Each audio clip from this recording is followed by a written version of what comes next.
GP के बारे में मालूम है ना? काव्या बताओ, जीपी के बारे में मालूम है कि नहीं मालूम? आवाज़ नहीं आ रही बेटा आपकी, ना आवाज़ नहीं आ रही। दिव्यांश, जीपी के बारे में मालूम है? यस सर, पता है। हाँ ठीक है, तो अब कर लेते हैं आगे वाले क्वेश्चन स्टार्ट। और जिसको जो डाउट रहेगा वो मुझे बताते रहना, या जिनकी जो पिछली क्लास नहीं हुई है, जिन बच्चों ने अटेंड नहीं करी है, मैं देखता हूँ किस दिन मैं उसकी वीडियो दिखा देता हूँ, कल दिखा देता हूँ किसी टाइम पे वीडियो उसकी। तो अगला क्वेश्चन कर रहे हैं कॉपी। 11 क्वेश्चन बड़ा ही प्यारा है, दिखने में भी आपको लग रहा होगा कि ये कैसा सा क्वेश्चन है। इवेल्युएट करना है, ये है सिग्मा 2 + 3 पावर k को, और k की वैल्यू कितना है 1 से लेकर के 11 तक। तो ये इस तरीके से लिखा होता है, इसका मतलब है कि सिग्मा मतलब सम करना है इसका, इस चीज़ का सम करना है। कहाँ तक का सम करना है? k की वैल्यू को 1 से स्टार्ट करना है और 11 तक ले जाना है। ठीक है, यानी कि कुछ इस तरीके की बात कर रहे हैं। 2 + 3 की पावर 1 +2 + 3 की पावर 2। पहले यहाँ पे 1 पुट कर दिया, फिर 2 पुट कर दिया, ऐसे ही 3 पुट कर दिया, और ऐसे ही चलता रहा। और लास्ट टर्म क्या आनी चाहिए? 3 की पावर जो k है वो k की जगह पे 11 आना चाहिए। Sigma 2 + 3 power k is equal to 1 to 11, ऐसे रीड करोगे आप। k की वैल्यू 1 से लेकर के 11 तक, और इसका सम चाहिए। समझ में आ गया आप लोग को? ये चीज़ हमें फाइंड करना है। तो ये एपी बन रहा है या जीपी बन रहा है? फिलहाल तो टॉपिक जीपी वाला है, जीपी वाली एक्सरसाइज में आ रही है। तो अभी ऐसे नहीं समझना हमें कि जीपी वाली एक्सरसाइज में आ रही है तो इसलिए जीपी, एपी वाली एक्सरसाइज में आ रही है तो एपी, फिर मिसलेनियस के टाइम पे दिक्कत हो जाएगी या पेपर के टाइम पे दिक्कत हो जाएगी। तो करें कैसे करें? तो मेरे बच्चे इसको कैसे करेंगे? अब क्या करना चाहिए इसमें? कॉमन सी बात समझ में आ रही है, देखो कि सबके जो पहली टर्म थी ये थी, इसको येलो हटा देता हूँ। तो पहली टर्म के पास भी 2 है, दूसरी जो टर्म बनी थी जब पावर 2 लगाई थी तो उसके पास भी 2 था। जो तीसरी पावर लगाई k की वैल्यू, जब पावर k की जगह पे, जो कि पावर की जगह पे है k, उसकी जगह पे 3 लगाया तो भी उसके पास साथ में +2 था। और लास्ट वाली टर्म पे भी साथ में 2 था, सबके पास में 2 होगा। ठीक है। हाँ, तो यानी कि ऐसे होगा ना, 2 + 2 + 2 + 2 प्लस, कितनी बार होगा 2? 11 टाइम्स। 11 बार 2 को प्लस करने, और फिर प्लस ऐसे ही इसका ये 3 की पावर 1 +3 की पावर 2, मैं इसको इस तरीके से तोड़ लेता हूँ। यानी कि येलो वाले पार्ट मैंने अलग कर लिए और ग्रीन वाले पार्ट में अलग कर रहा हूँ यहाँ पे। तो ऐसे होगा 3 पावर 1 3 पावर 2 3 पावर 3, कहाँ तक? 3 पावर 11 तक, यही होगा। और बीच में यहाँ पे प्लस का ही साइन आएगा क्योंकि सारी टर्म्स के बीच में प्लस का साइन चल रहा था। तो मैंने ये प्लस वाली अलग कर ली, 2 वाली अलग कर ली, 3 स्क्वायर वाली अलग कर ली, और सब में प्लस का साइन है तो प्लस ही यहाँ आना है। ये तो समझ में आता होगा आप लोग को। ऐसे लिख सकता हूँ इसको, रीअरेंज करा है कहने का मतलब है। अगर डाउट है तो हाथ खड़ा करो, नहीं तो मैं आगे कंटिन्यू कर ही रहा हूँ। अच्छा, 2 को हिमांशु को डाउट है? डाउट है नहीं,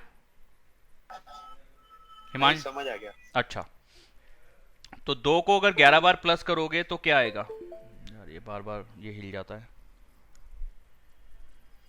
चलो, 2 को अगर 11 बार प्लस करोगे तो क्या आएगा? 2 को 4 बार प्लस करो तो क्या आता है? 2 + 2 + 2 + 2 8 आता है। कैसे? 2 × 4 ना।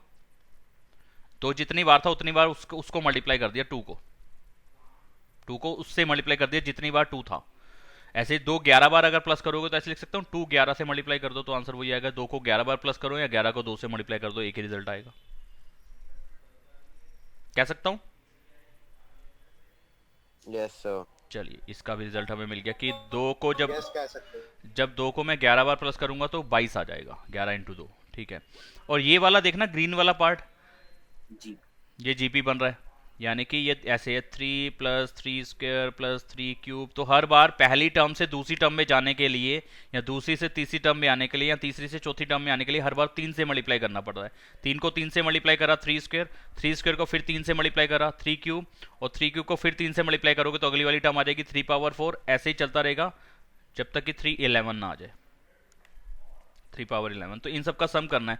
तो यानी कि यहाँ पे हमें निकालना है जीपी के अंदर सम ऑफ फर्स्ट 11 टर्म्स ठीक है, ये हमें फाइंड करना है, ये क्वेश्चन मार्क है।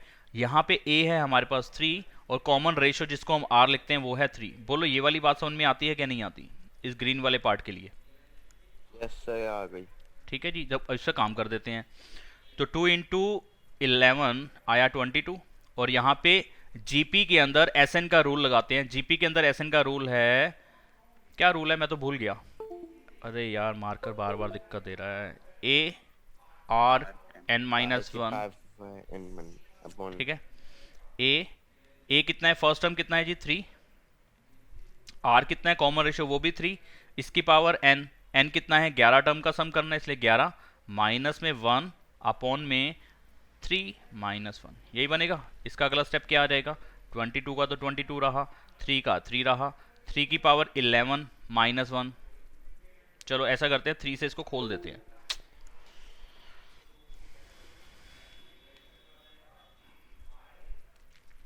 इस 3 से इसको खोल देते हैं तो 3 की पावर 12 हो जाएगी माइनस 3 हो जाएगा, ठीक है। और अपॉन में कितना आ जाएगा, सॉरी 22 के नीचे नहीं है, ये इसके नीचे आएगा, इसके नीचे आ जाएगा 3 माइनस 1 2, ठीक है जी। अब अगर मैं इसको और खोल दूं तो 2 एलसीएम आ जाएगा, यहाँ बन जाएगा, इस जगह पे बन जाएगा 44 plus 3 power 12 minus 3 is equal to 44 में से 3 जाएगा तो कितना आ जाएगा 41 आ जाएगा ना, माइनस 3 पावर 12 और अपॉन में 2, ये मेरा आंसर रहेगा। अब उन्होंने कैसे दे रखा है आंसर, कौन सी एक्सरसाइज थी ये, 9.3।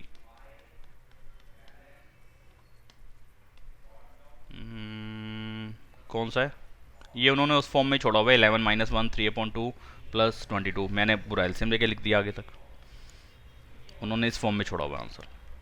ये 3 माइनस 1 2 आ जाएगा और यहाँ पे इसको खोला भी नहीं है, इसी फॉर्म में छोड़ दिया, बस इसको 3 माइनस 1 2 लिख दिया, ये पूरा आंसर लिखा हुआ उन्होंने। हमने और 2 स्टेप्स आगे 3 स्टेप और बढ़ा दिए, ठीक है। कर सकते हैं, चाहो ऐसे छोड़ दो, वैसे पेपर के हिसाब से देखें तो थोड़ा आगे बढ़ा देना चाहिए था इसको, नहीं तो इतना भी चलेगा। बोलो जी कोई डाउट तो बताओ, नहीं डाउट तो भी बताओ कि हाँ सर कोई डाउट नहीं, आगे बढ़ सकते हैं अब हम। यस सर कोई डाउट नहीं, आप आगे बढ़ गए। चलो ठीक है, फिर अगला क्वेश्चन करते हैं। कोई डाउट नहीं। बहुत बहुत धन्यवाद।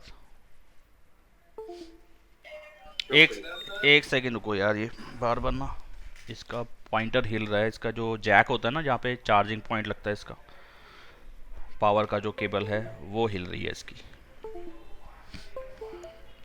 बस कर भाई बस कर, हमारे को काम करने दे। कौन सा क्वेश्चन करा अभी हमने, 11। तो ये वाला क्वेश्चन अब आप पेपर में कर पाओगे अगर आएगा तो। 12th क्वेश्चन देखते हैं।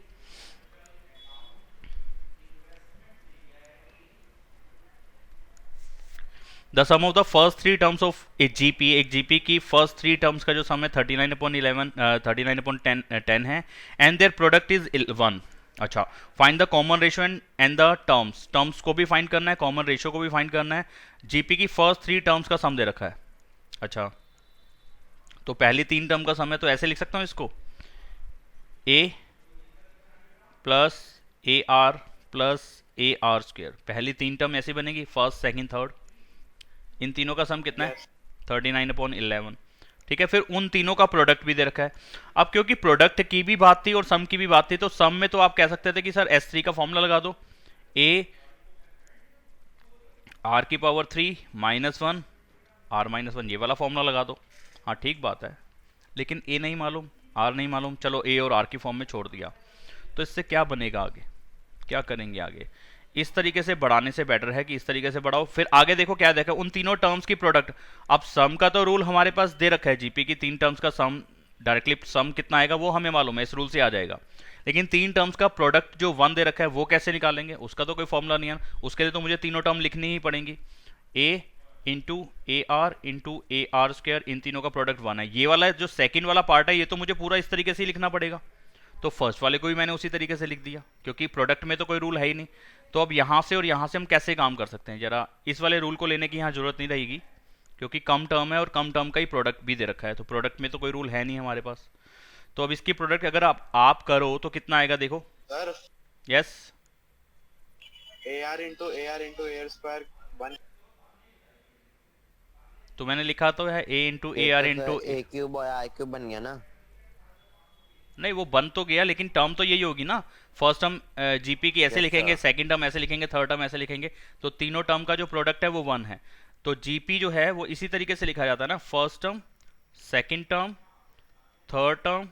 तो थर्ड टर्म के अंदर आर की वैल्यू, आर की जो पावर होगी वो एक कम हो जाएगी। यही तो तरीका है लिखने का, ऐसे तो चलता है ओके। जीपी। तो ये फर्स्ट टर्म है, ये सेकंड टर्म है, ये थर्ड टर्म है। तो इन तीन टर्म का जो प्रोडक्ट है वो वन है, तो मैंने वो लिख दिया यहाँ पे। ठीक है, अब इसको अगर आगे कंटिन्यू करूं तो इंटू ए कितना हो जाएगा, A cube. R into are square कितना हो जाएगा, आर क्यूब। किसके इक्वल आया, वन के। ए और आर का होल क्यूब किसके इक्वल आया, वन के। तो इसका मतलब ए और आर की वैल्यू कितनी आएगी, क्यूब रूट ऑफ वन। जब भी मैं स्क्वायर हटाता था, यहाँ पे रूट करता था, तो आंसर बोलता था पॉजिटिव और नेगेटिव। ठीक है, क्योंकि स्क्वायर रूट में चलता है। क्यूब रूट में, स्क्वायर रूट में क्यों चलता है, क्योंकि किसी भी नेगेटिव वैल्यू का भी स्क्वायर करो तो पॉजिटिव आएगा, पॉजिटिव वैल्यू का स्क्वायर करोगे तो पॉजिटिव आएगा।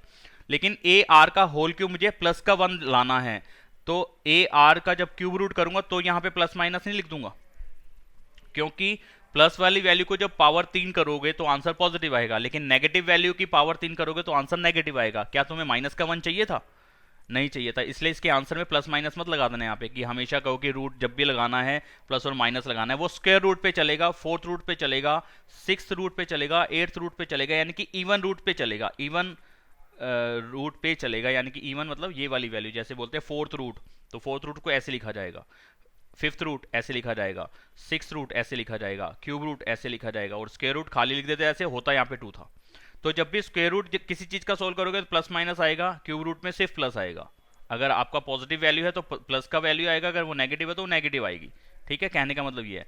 तो यहाँ पे फोर पावर फोर्थ रूट निकालोगे प्लस माइनस होगा, सिक्स रूट निकालोगे प्लस माइनस होगा, क्योंकि नेगेटिव नंबर की भी पावर 6 करोगे तो भी पॉजिटिव आंसर आएगा, पॉजिटिव नंबर की पावर 6 करोगे तो भी पॉजिटिव आएगा, यानी कि इवन पावर किसी भी वैल्यू की हो आंसर हमेशा पॉजिटिव आता है।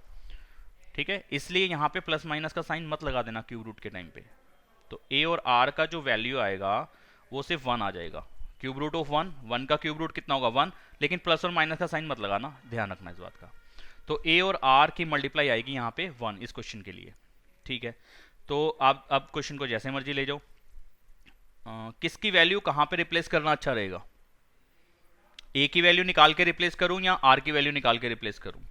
ए की वैल्यू निकाल के रिप्लेस कर रहा हूं, क्योंकि आर की वैल्यू की जगह पे ए की वैल्यू लगाऊंगा तो पावर और बढ़ जाएगी। ठीक है, फर्क नहीं पड़ता, लेकिन काम हो जाएगा, कोई दिक्कत नहीं, आपकी चॉइस है किस पे काम करना है। तो मैं ए की वैल्यू अगर निकालता हूं तो कितना आ जाएगा, वन अपॉन आर। इसी से ए की वैल्यू कितनी आएगी, वन अपॉन आर, और ये वाली वैल्यू पुट कर रहा हूं इन इक्वेशन वन, और इसको मैं लिख रहा हूं equation one. A plus A R plus A R cube 39/10, यही है ना, 39/10। 10 है 11 है, रिया स्क्वायर है ना। 10 आएगा यहाँ पे, 10 आएगा, मैंने 11 लिखा हुआ है।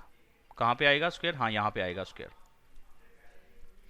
चलिए, तो ए की जगह पे लगाते हैं वन अपॉन आर, तो one upon r plus one upon r into r plus one upon r into are square 39/10। अब यहाँ पे आर से आर कट सकता है, इस आर से एक आर काट सकते हो, लेकिन बाद में फिर एलसीएम ही लेना पड़ेगा। तो इसके नीचे आर है, इसके नीचे भी आर है, इसके नीचे भी आर है, तो मैं किसी आर को किसी आर से नहीं काट रहा हूँ, क्योंकि सबका डिनोमिनेटर वाला पार्ट सेम है आर। तो डिनोमिनेटर वाला पार्ट जो है एलसीएम में हमारे पास सिर्फ आर आ गया, ऊपर वाले पार्ट में कोई चेंजेस होंगे ही नहीं। वन प्लस आर स्क्वायर, ठीक है ना, ये वाला आर यहाँ पे आ गया, और ये वाला आर स्क्वायर इंटू वन यहाँ पे आ गया, और ये वाला वन वन का जगह पे रहा। एलसीएम लेके सॉल्व करना तो तुम्हें आता है, लेकिन फिर भी एक बार बता देना, मेरा दायित्व है। अच्छा, अब इसको क्रॉस मल्टीप्लाई करोगे तो क्या आ जाएगा, अच्छा तो नहीं लग रहा कुछ ही। 10 plus 10r plus 10r square और 39r। ठीक है, अब ये क्या बन रहा है, सारे पूरे के पूरे जो रिजल्ट मेरे पास आया है, जो मेरे पास इक्वेशन है, उसमें सिर्फ हाईएस्ट पावर 2 बच रही है। हाईएस्ट पावर 2 बच जाए तो वो कौन सी इक्वेशन होती है, क्वाड्रेटिक होती है, और क्वाड्रेटिक को हम सॉल्व करना 10th क्लास से जानते हैं। तो क्वाड्रेटिक को हम लिख रहे हैं इसको 10r स्क्वायर पहले, फिर 10r ये वाला लिख रहा हूँ, और ये 39r इधर लेके आ रहा हूँ, माइनस का 39r और प्लस का 10 यहाँ पे लिख रहा हूँ, प्लस का 10 किसके इक्वल, 0 के। रीअरेंज कर लिया, यानी कि ये वाली वैल्यू इधर ले आया और आगे पीछे अरेंज कर लिया कि सबसे पहले सबसे बड़ी पावर, उससे छोटी कांस्टेंट। 10r स्क्वायर माइनस का 29r प्लस का 10 इक्वल में 0। ये तो कुछ अच्छा प्रतीत नहीं हो रहा।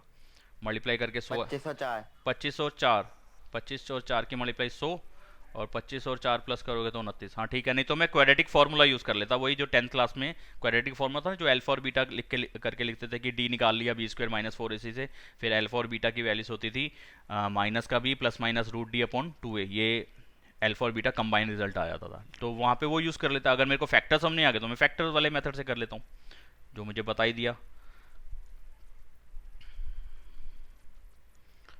5 कॉमन आ जाएगा, r कॉमन आ जाएगा तो यहाँ बच जाएगा 2 और r, यहाँ पे बच जाएगा 5, यहाँ पे 2 कॉमन, 2r माइनस का 5, दो ब्रैकेट बन गए, 2r माइनस 5 और एक बन गया 5r माइनस 2। यहाँ से r की वैल्यू आ जाएगी 5.2 और यहाँ से r की वैल्यू आ जाएगी 2/5। यही आएगी ना? हाँ यही आएंगी। क्या इसमें से कोई आंसर मैं इग्नोर कर सकता हूँ या कह सकता हूँ कि नॉट पॉसिबल? नहीं, क्योंकि फ्रैक्शन में r हो सकता है, प्लस माइनस में भी हो सकता है। अगर कोई माइनस की वैल्यू भी आई होती तो वो भी r होता, तो r ये भी हो सकता है और r ये भी हो सकता है, दोनों पॉसिबल कंडीशंस हैं।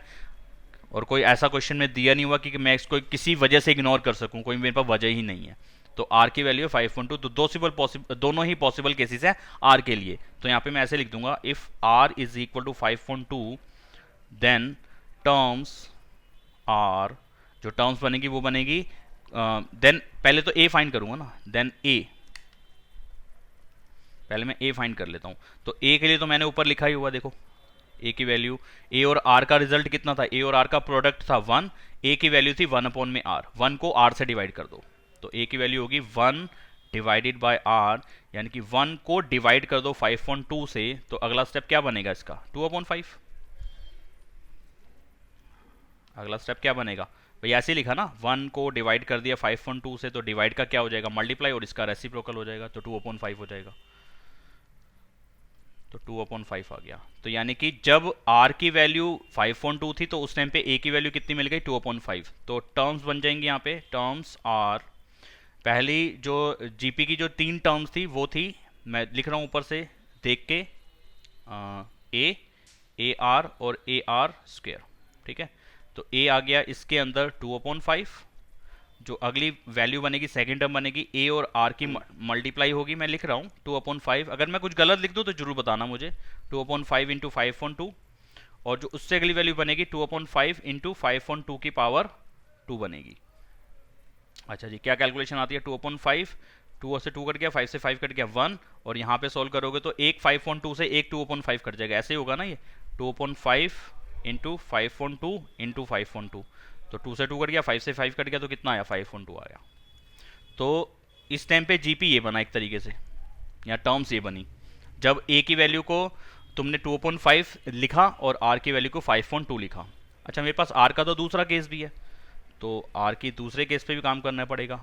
इफ r 2/5 देन a वही होगा 1/r, यानी कि 1 को डिवाइड कर देंगे 2/5 से, तो इस टाइम पे ये बन जाएगा 5.2 a, यानी कि a की वैल्यू है 5.2 और r की वैल्यू है 2/5। जीपी हमारे को समझ में आ ही चुका था, क्या लिखना है अगेन, a आर और a आर स्क्वायर, क्योंकि जीपी की 3 टर्म थी पहली, और पहली 3 टर्म तो यही होती हैं, a आर और a आर स्क्वायर। तो a की वैल्यू कितनी है, फिर हिल गया, फिर हिल गया, फिर हिल गया, a की वैल्यू है यहाँ पे 5.2, 5.2 को मल्टीप्लाई कर देंगे 2/5 से, और 5/2 को मल्टीप्लाई कर देंगे 2/5 स्क्वायर से।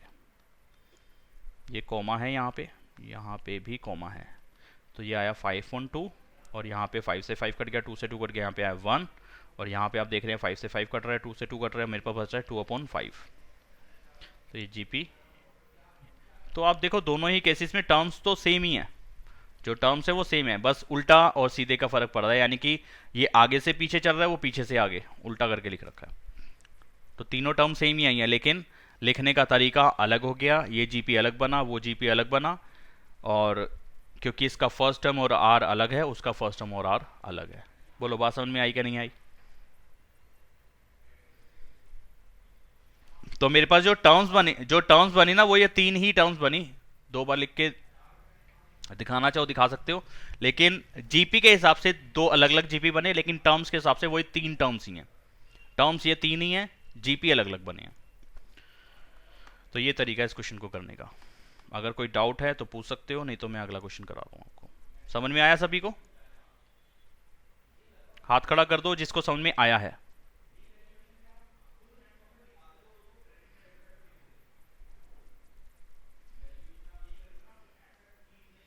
हिमांशु और हार्दिक को समझ में नहीं आया। हार्दिक है क्लास में आज? आवाज नहीं आ रही? ठीक है।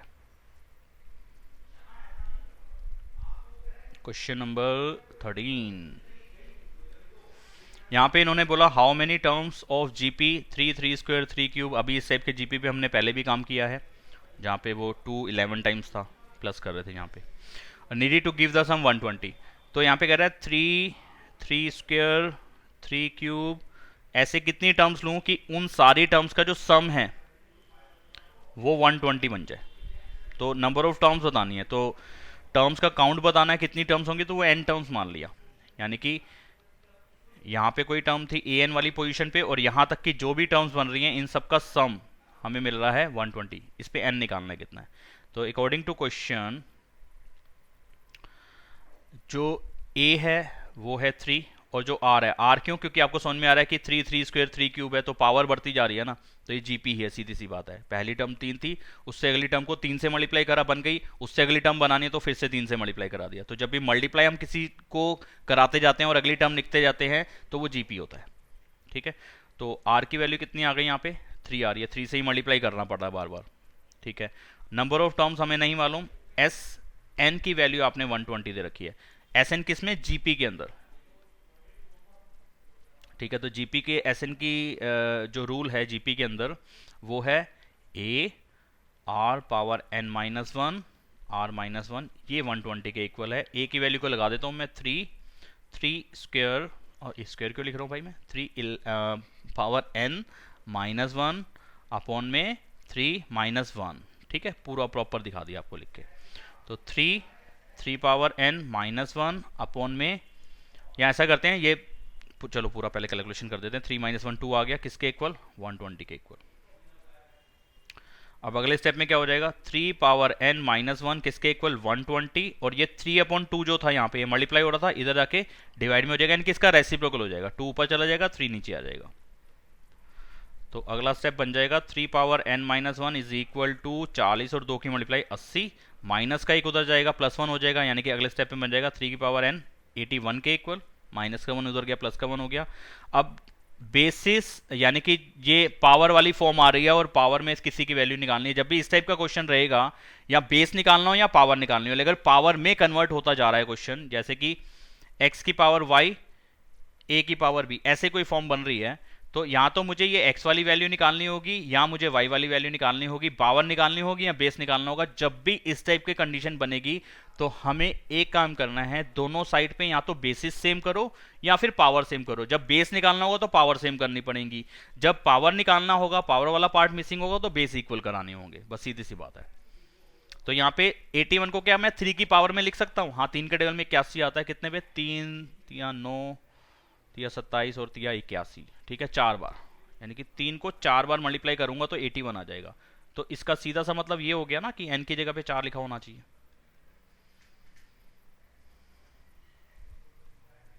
ठीक है, कोई दिक्कत नहीं आई होगी इस क्वेश्चन में, सिंपल सा सरल सा क्वेश्चन था। अगले प्रश्न की ओर, जिसको डाउट रहेगा वो हाथ खड़ा कर देना, तो मुझे आइडिया हो जाएगा हाँ भाई बच्चे का डाउट है। अदरवाइज मैं मान के चल रहा हूँ कि पूरी तरीके से समझा ही रहा हूँ, कोई छोड़ तो रहा नहीं, कोई स्टेप भी नहीं छोड़ता, और डिटेल में बता भी रहा हूँ। तो अगर आपको फिर भी कोई डाउट हो तो ज़रूर पूछना। अगला क्वेश्चन कर लेते हैं। कौन सा है? 14 ही है ना? हाँ, आंसर चेक करा देता हूँ इस क्वेश्चन का आपको। अबे तू पागल है क्या काकू? हाँ, काकू पागल है पूरा।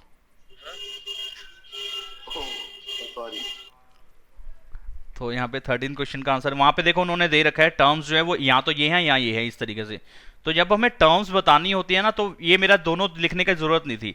हाँ, अगर वो कहता कि दोनों जीपी बताओ तो फिर दोनों देने पड़ते। टर्म्स तो दोनों तरफ ही देखो ना सेम लिखी है, क्या प्रॉब्लम है इसके अंदर। और यहाँ पे 13 क्वेश्चन का आंसर 4 ही दिखा रहा है, हमारा 4 आया। 14 का आंसर हम पहले से ही देख लेते हैं, यहाँ तो फिर 14 क्वेश्चन करते हैं आप। तो इन्होंने बोला हमें कि भाई the sum of the first 3 terms of a GP is 16 and the sum of next 3 terms is 128। Find the terms, determine the terms and the common ratio and the sum of n terms of the GP. तो sum of n terms निकालना है तो मुझे पहले ए और are पता होना चाहिए, तभी मैं सम ऑफ एन टर्म्स एन की फॉर्म में दिखा पाऊंगा, वरना वो ए और आर और एन की फॉर्म में दिखाना तो वो तो फॉर्मूला ही बन गया। ठीक है जी। तो 3 टर्म्स का सम हमें दे रखा है 16 और नेक्स्ट 3 टर्म्स का सम हमें कितना दे रखा है 128। तो ऐसे में एक लिख सकता हूँ जीपी 6 टर्म्स तक अगर लिखना हो तो ऐसे लिखूंगा ना, ए R square, A R cube, A R 4, A R 5। ये पहली 6 टर्म हो गई, ये 3 और ये 3। पहली 3 टर्म का जो सम है, जो येलो वाले पार्ट का सम है, वो है 16। ठीक है। और नेक्स्ट 3 टर्म्स, अरे कलर दूसरा आया ही नहीं, जो नेक्स्ट 3 टर्म्स हैं उनका सम है 128। क्या यही बात नहीं है? देखो जरा मैंने कलर कोड जो दिया है आपको, यही चीज है। तो यानी कि पहली 3 टर्म का सम हम ऐसे लिख सकते हैं। देखो मेरे बेटे आराम से देखना, ध्यान से समझना। अब आपको एक नई कैलकुलेशन समझ में आएगी। यहाँ पे A plus A R square according to question है 16, और फिर आपको मालूम है ए आर क्यूब तीसरी टर्म प्लस चौथी टर्म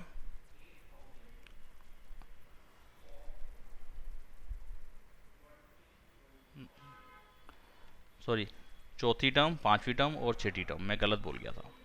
इन तीनों का टर्म कितना है 128। ये 2 कंडीशंस हैं हमारे पास, तो 2 इक्वेशन आ गई। येलो वाली ये बन गई इक्वेशन और ग्रीन वालों से ये बन गई इक्वेशन, और ये हमें दही ऐसे रखा है ना। ये बात समझ में आती है कि नहीं आती सभी को? बताओ, कोई जना बताओ। काव्या समझ में आती है बात? आवाज नहीं आ रही, काव्या की आवाज नहीं आ रही है, माइक में प्रॉब्लम है कुछ। ठीक है। तो फर्स्ट इक्वेशन और सेकंड इक्वेशन ऐसे लिख सकता हूं। अभी तक हमने जब फर्स्ट और सेकंड इक्वेशन लिखी और वहां पे एलिमिनेशन मेथड लगाया, तो वहां पे हमारे पास 3 टर्म्स हुआ करती थी 2 वेरिएबल में, यानी कि ए बी और तीसरा कांस्टेंट। ऐसे दूसरी में भी ए बी और कांस्टेंट होता था, हम वहां पे एलिमिनेशन मेथड लगाते। फर्स्ट टाइम कोई क्वेश्चन ऐसे आया कि जहां पे हम 2 इक्वेशंस को सॉल्व कर रहे हैं और वहां पे 3 टर्म आ रही हैं, 4 टर्म आ रही हैं, और वेरिएबल मिक्स होके आ रहे हैं, मल्टीप्लाई होके आ रहे हैं। अच्छा, तो इनको मैं देखो किस तरीके से सॉल्व करा रहा हूँ। मैं सब्स्टिट्यूशन मेथड नहीं लगा रहा कि कहीं पे ए की वैल्यू निकालूं और वो बड़े गंदे तरीके से कैलकुलेशन ले जाऊं, यानी कि यहाँ से कहूँ कि मैं ए की वैल्यू निकाल रहा हूँ 16 माइनस नहीं 16 divided by 1 plus r square. बड़ा अजीब सा हो जाएगा काम। ये ए की वैल्यू बनेगी अगर मैं फर्स्ट, इसमें आप मैं बता रहा हूँ 1 प्लस आर स्क्वायर, इसकी वैल्यू निकाल लो। 1 प्लस आर स्क्वायर की वैल्यू निकाल लूँ 16 अपॉन ए आएगी, तो यहाँ से ए आर क्यूब कॉमन ले लो, 1 प्लस आर हो जाएगा ना। ऐसे करना चाह रहे हो ऐसे कर सकते हो, मैं उससे भी बढ़िया तरीका बता रहा हूँ आपको। देखो अगर मैं फर्स्ट वाली इक्वेशन को आर स्क्वायर से ही मल्टीप्लाई करा दूं, आर क्यूब से मल्टीप्लाई कर दूं, स्क्वायर से नहीं फायदा होगा, क्यूब से होगा। क्यूब से मल्टीप्लाई करा दूं तो क्या होगा, देखो ये बन जाएगा ए आर क्यूब, ये बन जाएगा ए आर 4 और ये बन जाएगा ए आर 5 और ये बन जाएगा ए आर 16 आर क्यूब। मैं लिख के बताता हूं। तो मैंने यहां क्या करा,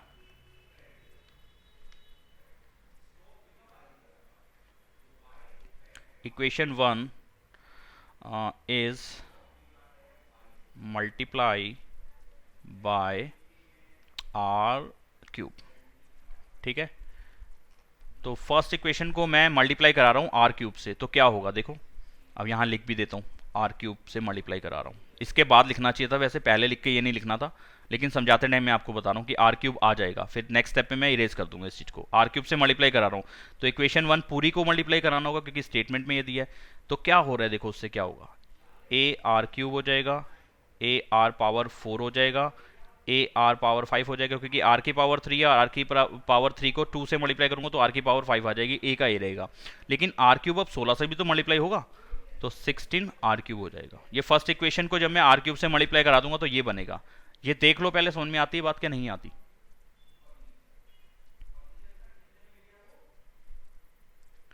आती है बात समझ में? Yes sir. अब मैं ये आर क्यूब को हटा रहा हूँ यहाँ से। ये तो था, दिखाना था मुझे कि आर क्यूब जब लिख दूंगा मल्टीप्लाई कराऊंगा तो ऐसे होगा, लेकिन अब ये समझ के चलो कि क्या हुआ। आर क्यूब से मल्टीप्लाई करा दिया। अब नीचे सेकंड इक्वेशन को तो किसी से मल्टीप्लाई नहीं कराया, वो ऐसे ही रहेगी। ग्रीन वाला पार्ट ऐसे कैसे ही रहेगा। अब क्या हुआ, इन दोनों को सब्ट्रैक्ट कर दो, तो ये माइनस ये माइनस ये माइनस और ये माइनस, ये कट जाएगा, ये कट जाएगा, ये कट जाएगा। आसान लगी कैलकुलेशन। अब मेरे पास क्या बच गया, 0 is equal to 16 r cube minus का 128, ये बची ना मेरे पास। अब इसमें से आर क्यूब को सॉल्व कर लेता हूँ, 128 को इधर भेज देता हूँ तो प्लस का हो जाएगा, तो यानी कि ऐसे हो गया 16 r cube is equal to 128। R cube की वैल्यू कितनी आ जाएगी, 128 अपॉन में 16, किससे कटता है, 16 से कट जाता है, 4 से पहले काट देता हूँ। एक सेकंड मुझे करने दो, मुझे बड़े बड़े टेबल याद ही नहीं है, मैं 16 का टेबल याद ही नहीं है मेरे को, मैं क्या करूं। मुझे भी नहीं। तो आर क्यूब कितना आ गया 8, और आर की वैल्यू कितनी आ जाएगी, क्यूब रूट ऑफ 8। जब क्यूब रूट निकालूंगा तो फिर से याद रखो प्लस और माइनस में आंसर नहीं आएगा, लेकिन अगर आर स्क्वायर की वैल्यू 8 होती तो आर की वैल्यू प्लस माइनस रूट 8 आती, लेकिन क्यूब रूट है तो मुझे इस चीज को लॉजिकली सोच के चलना होगा कि यार किसकी पावर 3 बार मतलब कि किसको 3 बार मल्टीप्लाई करा के मेरा आंसर पॉजिटिव आ सकता है। तो नेगेटिव किसी भी वैल्यू को 3 बार मल्टीप्लाई करके आपको आंसर पॉजिटिव नहीं मिलने वाला, तो इसलिए इसका आर क्यूब का क्यूब हटा के जब सामने क्यूब रूट करोगे तो सिर्फ पॉजिटिव ही आंसर आएगा, नेगेटिव नहीं आएगा, क्योंकि ऑलरेडी वहां पॉजिटिव वैल्यू है सामने। समझ में आती होगी ये बात। और 8 का क्यूब रूट कितना होता है, 2 ही होता है, क्योंकि 2 को 3 बार मल्टीप्लाई करोगे तो 8 आएगा, तो 3 में से हर 3 में से एक वैल्यू बाहर आ रही है, तो 8 की जगह पे बना 2 इंटू 2 इंटू 2, हर 3 वैल्यूज में से एक वैल्यू बाहर आ जाएगी, 2 बाहर आ गया, क्यूब रूट ऑफ 1 1 ही होता है, इसलिए मेरे पास 2 बचेगा। आती है ना बात समझ में वाली कि आर की वैल्यू 2 आ जाएगी। अब आगे बढ़ता हूं, तो आर की वैल्यू 2 आ गई, ठीक है। अब मुझे ए भी तो निकालना होगा, अब क्या करूं, ए डायरेक्टली तो कहीं लिखा ही नहीं हुआ, पूरी देख लो आप, पूरे से ऊपर से नीचे तक के सॉल्यूशन में कहीं पे ए अलग से नहीं लिखा। तो अब ये वाली जो आर की वैल्यू चाहे तो फर्स्ट इक्वेशन में लगाओ चाहे सेकंड में लगाओ, किस में लगाना अच्छा लग रहा है, फर्स्ट में, फर्स्ट में, तो फर्स्ट में लगा देते हैं आर की वैल्यू 2। तो यहां पे मैं लिख रहा हूं put R is equal to 2 in equation number 1। Equation 1 थी A plus A R plus A R square, और उन तीनों का सम कितना था, 16। तो आर की जगह पे 2 लगा रहा हूँ, ए रहेगा, ए कॉमन ही ले लेता हूँ, ए कॉमन ले लेता हूँ तो कितना आ जाएगा, देखो 1 प्लस आर स्क्वायर 60। तो अब मैं वैल्यू लगा देता हूँ आर की 2, और जब 2 का स्क्वायर लगाऊंगा तो कितना आ जाएगा 4, है ना, डायरेक्टली लिख दिया, समझ जाना। ए कितना आ जाएगा 16 के अपॉन में इन तीनों का सम, 4 और 2 6 और 1 7, 7 आएगा सच में, तो 7 ही आएगा, 7 से कटता नहीं, चलो कोई नहीं। ए की वैल्यू आ गई 16/7, और आर की वैल्यू आ गई 2। मुझे क्या फाइंड करना था जी,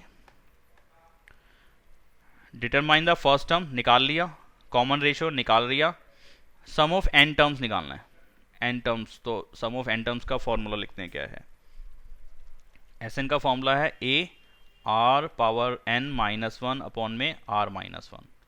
ए की वैल्यू 16/7, आर की वैल्यू 2, एन का एन माइनस में 1 अपॉन में आर की जगह पे 2 माइनस 1, तो कितना आया 16/7, 2 माइनस 1 1 होता है, उसको लिखाने की जरूरत नहीं है, ये मेरा रिजल्ट है एस एन का, ठीक है। तो एक आंसर में ये रहेगा, एक आंसर ये रहेगा ए, और एक आंसर आर रहेगा, यानी कि आर की वैल्यू एक अलग आंसर बनेगा, मतलब कि दिखा देता हूँ आपको, क्या बोलते रहना बार बार। थोड़ा सा व्यू बड़ा करते हैं इसका, और बड़ा हो जा, और बड़ा हो जा, ये रहा 14 का आंसर 16/7 2, 16/7 2 की पावर एन माइनस 1, ये एस एन का रूल है, ये फर्स्ट टर्म है, और ये है कॉमन रेशियो। क्लियर है जी। Yes sir. अगले क्वेश्चन की ओर बढ़ते हैं, क्वेश्चन नंबर 15 क्वेश्चन तो आसान लग रहा है, आप कर पाओगे इसको, खुद से करा देता हूं लेकिन मैं।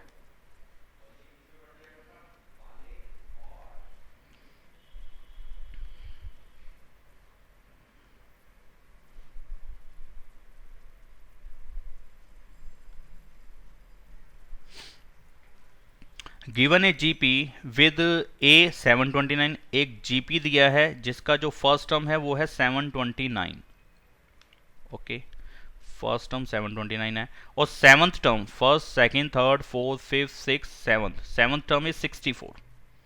ठीक है, डिटरमाइन S7 कितना होगा, इन सातों की सातों टर्म्स का सम कितना आएगा। ठीक है, तो फर्स्ट टर्म दे रखा है और सेवंथ टर्म दे रखा है, तो किसी एपी के अंदर भी कोई दो टर्म दे दोगे तो मैं पूरे एपी पे काम कर पाऊंगा, सेम जीपी के अंदर भी कोई दो टर्म दे दो मैं पूरे जीपी पे काम कर पाऊंगा। ठीक है, तो first term is 729 and seventh term ऐसे लिखा जाएगा और ये क्वेश्चन के हिसाब से 64। एक ही जगह पे 729 लगा रहा हूं, 729 आर की पावर 6 अलग छोड़ रहा हूं, 64 का 64, तो आर पावर 6 जो है किसके इक्वल आ जाएगा, 64 अपॉन में 729। अब देखो पॉइंट आएगा समझने वाला, आर की वैल्यू कितनी आ जाएगी, 6th रूट ऑफ 64 अपॉन में 729।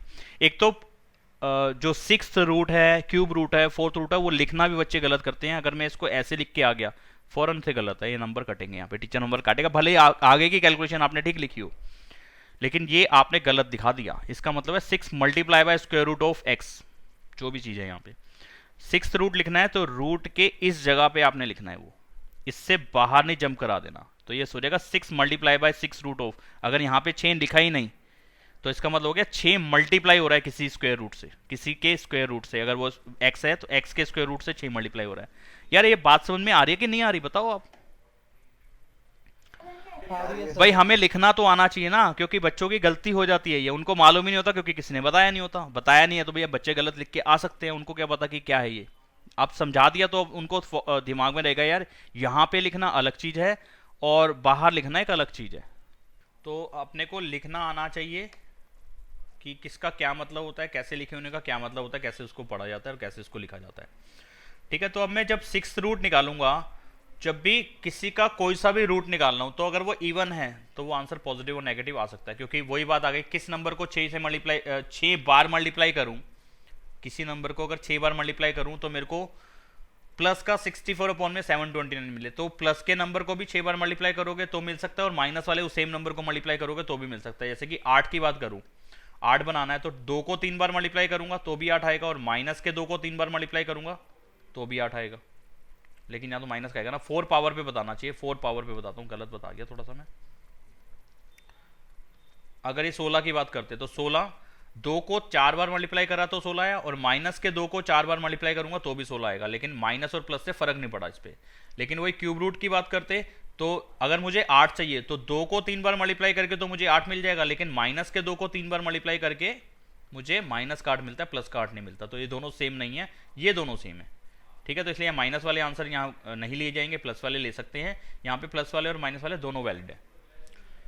बात समझ में मेरे हिसाब से आई होगी, तो अगर नहीं आए तो हाथ खड़ा कर देना आप लोग, जिसको समझ में नहीं आए वो हाथ खड़ा कर देना, तो मुझे पता चल जाएगा फौरन से। तो पावर 6 थी इसलिए इसका 6th रूट करा, और 6 रूट एक इवन रूट निकालने किसी का, तो पॉजिटिव और नेगेटिव दोनों वैलिड आंसर है। तो आर की वैल्यू प्लस और माइनस, अब यहाँ पे हर 6 नंबर में से एक नंबर बाहर निकालना होगा, तो कुछ ऐसे लिखा जाएगा। तो 64 का मतलब हो गया, मेरे ख्याल 2 को 6 बार करते हैं, 2 दूनी 4 दूनी 8 दूनी 16 दूनी 32 दूनी 64, हाँ 2 को, या 2 की पावर 6 भी लिख सकता था, वैसे ऐसे समझा रहा हूं ताकि भेजे में आ जाए। ऐसे 729 3 को 6 बार मल्टीप्लाई करेंगे,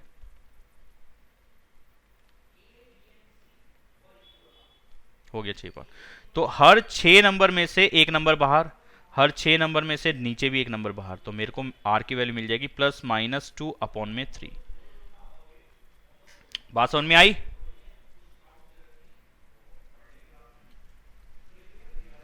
आ गई, चलो। तो आर की 2 पॉसिबल वैल्यूज हैं, या तो प्लस का 2/3 या माइनस का 2/3, दोनों काम करेंगी या अभी तक की इंफॉर्मेशन के हिसाब से, यानी कि इस जीपी के अंदर कह सकते हो आप। ए तो पता ही है, ठीक है, अब काम कर लेते हैं। अब आपने क्या करा, SN निकालना है, S7 निकालना है, ठीक है यार।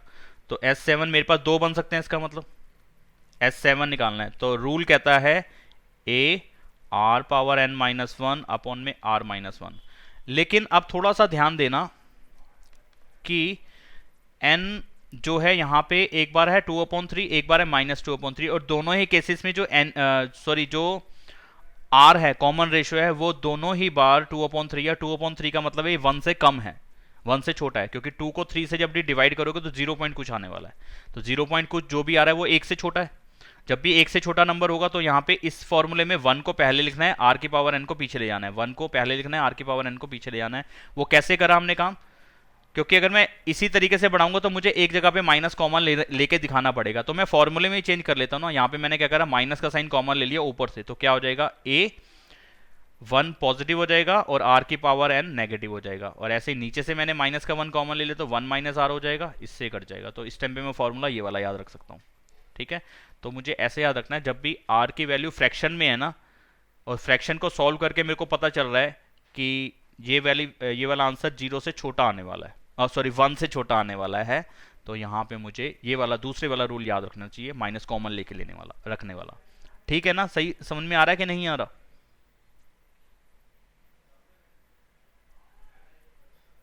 आ रहा होगा, चलो ठीक है। नहीं आए तो फिर वही बात है कि हाथ खड़ा कर देना फौरन से। तो यहां पे मैं ले रहा हूं इफ ए 729, जैसा कि क्वेश्चन में बोला गया ए की वैल्यू 729 है, और आर की वैल्यू को मैं प्लस का 2/3 ले रहा हूं, तो यहां पे S7 कितना बन जाएगा? फॉर्मूला ये रहा, ए कितना है जी, 729, ब्रैकेट में फिर 1 माइनस आर की पावर एन, आर कितना है 2/3, और इसकी पावर कितनी है 7, और अपॉन में कितना आएगा 1 माइनस आर, 1 माइनस 2/3। अगर मैं इसका अगला स्टेप लिखूं तो कितना हो जाएगा, और दूसरे वाला भी लिख देता हूं यहीं पे साथ में, ताकि कैलकुलेशन, चलो इसकी कैलकुलेशन इसके नीचे करता हूं। 729 1 माइनस 2 को 7 बार मल्टीप्लाई कराऊं, ठीक है, और 3 को 7 बार मल्टीप्लाई कराना है। ये कुछ ऐसे ही हुआ। जब 3 को 7 बार मल्टीप्लाई कराना है तो ध्यान दो जरा, अभी हमने करा था कि 3 को जब मैं 6 बार मल्टीप्लाई करा रहा था तो 729 आ रहा था। ठीक है, तो नीचे 729 को एक बार 729 को एक बार 3 से मल्टीप्लाई करा दूं, ऐसा लिख सकता हूं? yes. ऐसे लिख सकता हूं? इस बात को जरा समझना कि मैं कर क्या रहा हूं। ये कैलकुलेशन आसानी से करने का एक तरीका समझाया जा रहा है आपको, कि 1 का 1 रहा, 2 की पावर 7, 2 की पावर 7 में भी ऐसा कर सकते हैं कि 2 की पावर 6 तक तो मैंने ऊपर मल्टीप्लाई कर ही रखा था, 64 आ रहा था, इसको एक बार 2 से और मल्टीप्लाई कराना है। तो यही कुछ हुआ, लेकिन इससे फायदा क्या होगा अभी समझ में आएगा आपको। और अपॉन में कितना है 3 एलसीएम, यहां हो जाएगा 3 माइनस 2, डिनोमिनेटर वाला पार्ट का ये कैलकुलेशन बनेगी। ठीक है, आगे बढ़ते हैं, इस चीज को आगे बढ़ा देते हैं। 729, यहां पे अब इसका एलसीएम लेना पड़ेगा, इस येलो वाले पार्ट का, जिसको मैं येलो शेड अब कर रहा हूं, ये लो, इसका एलसीएम लेके सॉल्व करना है। ठीक है जी, तो इसके नीचे, अरे मार्कर आजा भाई, इसके नीचे 1 है, एलसीएम कितना आएगा 3 इंटू 729, यहां कितना आ जाएगा 3 इंटू 729 माइनस 64 इंटू 2 कितना होता है 128। और इस जिनके घर के पीछे कोई शोर वगैरह की आवाजें आ रही है ना, वो अपने आप को म्यूट ही रहने दें। 3 माइनस 2 है 1, 2187 नहीं अभी मल्टीप्लाई मैं देखो नहीं करा रहा हूँ, अभी रुको तो सही। इसका अगला स्टेप क्या बनेगा, ये चीज इससे मल्टीप्लाई हो रही तो डायरेक्टली मैं 729 से ये वाला 729 नहीं काट सकता, कोई फर्क नहीं पड़ने वाला, कट ही जाएगा, ये कट नहीं है। तो बस ऊपर वाले की मल्टीप्लाई होना रह गया। 729 को जब 3 से मल्टीप्लाई करते हैं तो कितना आता है भाई, किसने बताया था 2187, माइनस में 128, अपॉन में आया 3 इंटू 3/1, ये वाला 1/3 ऐसे हो जाएगा 3/1, 3 से 3 कट जाएगा, तो मेरे पास आंसर आएगा 2187 माइनस 128, यानी कि 17 में से 8 गए 9, और 7 में से 2 गए 5, और 1 का 1, 2 का 2, अगर मेरी कैलकुलेशन सही है तो। मैं एक वाला आंसर ये वाला चेक कर लूं पहले, 2159 2059, कोई माइनस गलती कर दी क्या मैंने? हाँ 1 में से 1 गया 0 तो होगा, 2059 एकदम सही, एकदम सही। ठीक है ना, कैलकुलेशन के स्टेप समझ में आया कि मेरे को कहीं बड़ी मल्टीप्लाई यहां नीचे करके फिर बाद में काटना नहीं पड़ा। अच्छा, अब दूसरा केस, इफ ए तो वही रहेगा क्वेश्चन वाला ही, लेकिन आर जो है इस टाइम पे माइनस का 2/3 ले रहा हूं, तो करते हैं इस पे काम। तो कितना आ जाएगा S7, 729 1 माइनस माइनस 2/3 की पावर 7, और अपॉन में 1 माइनस माइनस 2/3, यही होगा। यस 729, यहाँ पे वही स्टेप्स आएंगे, 3 इंटू 729 एलसीएम, यहाँ पे आ जाएगा 3, यहाँ पे ये माइनस का माइनस। अच्छा, माइनस को जब तुमने 7 बार मल्टीप्लाई करा होगा, ये माइनस का जो 2/3 लिखा हुआ है यहाँ पे, ये वाला माइनस का 2/3। तो इस माइनस को तुमने 7 बार कहीं ना कहीं मल्टीप्लाई तो कराया ही होगा, तो उस टाइम आंसर माइनस में आया होगा कि प्लस में आया होगा? माइनस हाँ ना, में। ये तो समझ में आता ही है तुम्हें। ये भी आया तुम्हारा माइनस में आया, 64 इंटू 2 128। ठीक है, अगला स्टेप क्या बना? वही होने वाला है, 729 से 729 कट जाएगा। सारी कैलकुलेशन मैं इधर से ही इधर देख के लिख रहा हूँ, यहाँ से देख के मैं इधर ही लिख रहा हूँ। बस मैं माइनस के साइन को ध्यान रख रहा हूँ कि वो ये माइनस का 2/3 था और ये वाला नीचे भी माइनस का 2/3 था, तो यहाँ से नीचे डिनोमिनेटर में कुछ फर्क पड़ जाने वाला है। यहाँ देखो डिनोमिनेटर वाला पार्ट आ जाएगा 3 + 2 अपॉन में 3। ये वाला जो माइनस था ये हो जाएगा प्लस में, क्योंकि समझ में आ रहा है ना, माइनस माइनस प्लस, ये माइनस की और ये माइनस की मल्टीप्लाई प्लस आ जाएगा। एलसीएम ले लिया, सॉल्व कर दिया। अच्छा जी, अगला स्टेप क्या बनेगा? 3, लो पंगा पड़ गया।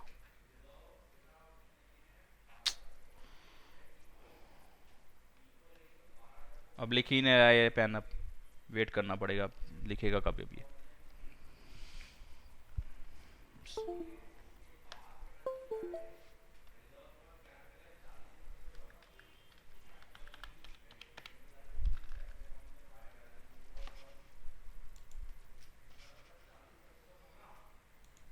पता नहीं यार ये क्यों पंगा दे देता है ऐसे। कोई नहीं सर, इतनी सी कैलकुलेशन तो हम खुद कर लेंगे। नहीं कर तो लोगे, लेकिन अभी मुझे और क्वेश्चन भी कराने हैं ना, अभी मैं इतने पे छोड़ तो रहा ही नहीं हूँ आपको। मेरा पेन तो चले, मेरे को आगे क्वेश्चन तो मैं तब करा पाऊंगा ना। ये पता नहीं आज दूसरी पहले वाली क्लास में भी इनने पंगा दिया मेरे को ऐसे ही। ये हिल जाता है, इसका जैक ना थोड़ा सा गड़बड़ कर रहा है। आवाज आ रही है आपको भी कुछ? डिंग डिंग डिंग डिंग डिंग की? नो नहीं आ रही? No sir. यस सर, आ रही है। Ding ding ding ding ding ding ding ding ding ding ding. No sir.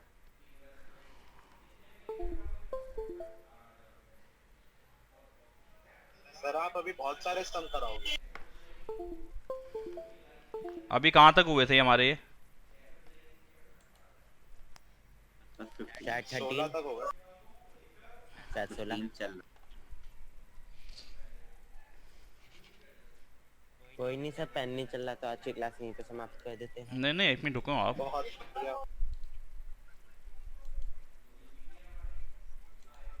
Yes sir.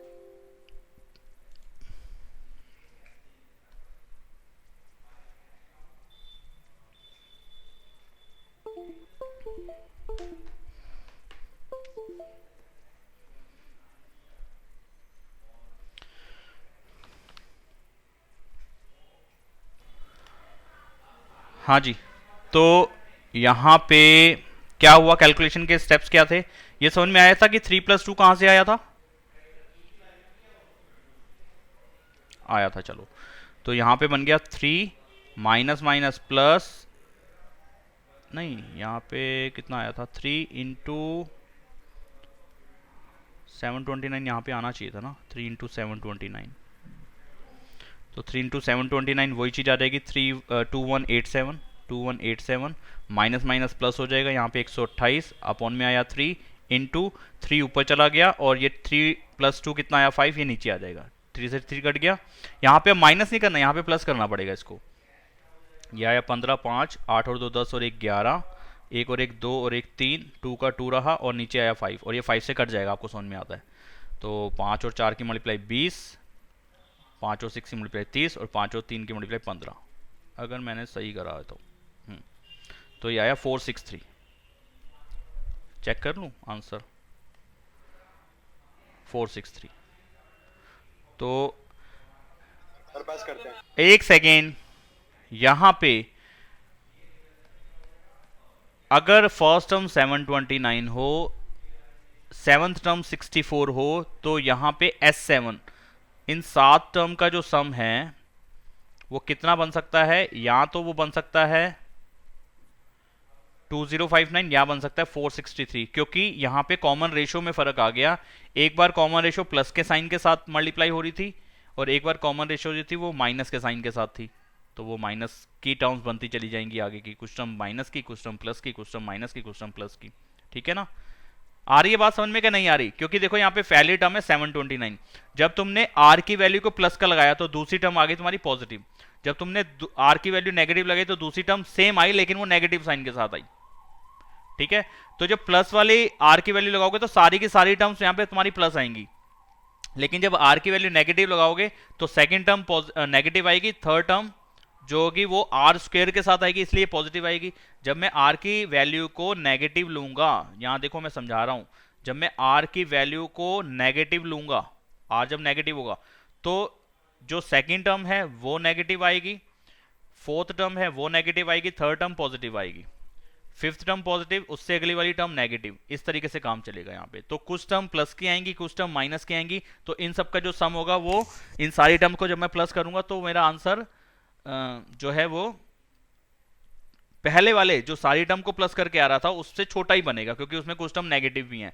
अब ये नहीं पता कि वो सारी टर्म्स मतलब कि प्लस का आंसर आएगा कि माइनस का आएगा, वो तो कैलकुलेशन पे ही डिपेंड करता है। लेकिन हाँ, जब आर की वैल्यू प्लस में थी तो सारी की सारी टर्म पॉजिटिव आई थी, यहां पे जो भी सम बनेगा इससे तो छोटा आने वाला था। समझ में आया कि क्यों वो छोटा आया?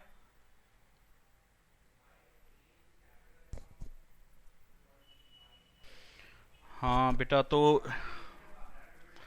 आज करते हैं, आज यहीं पे छोड़ते हैं, यहीं तक क्वेश्चन करते हैं, बाकी करेंगे अगली क्लास में।